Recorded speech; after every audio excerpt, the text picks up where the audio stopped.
And we're back to learning Inkscape in a year, day 65. Let me show you how I can join nodes with a segment. To show the principle, I'll simply create a new line, Ctrl+C, Ctrl+V to copy paste. And I want to have the same example copied and placed below.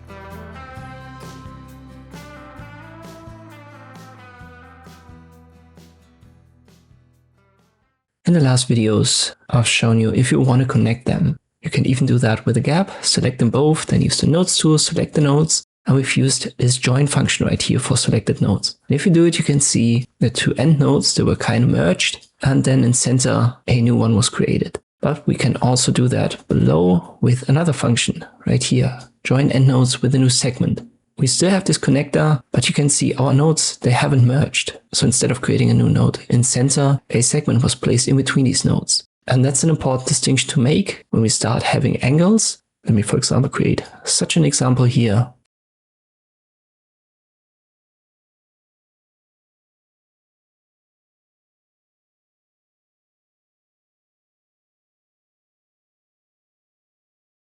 I use the same below, so copy paste it again using Ctrl+C, Ctrl+V. Select them both, use the nodes tool, select the end nodes and join them. And you can see it changes the angle of our two lines because a new node is created in center and then the old ones are merged. I do it again at the bottom, but this time I use the other function for connecting or joining nodes with a segment.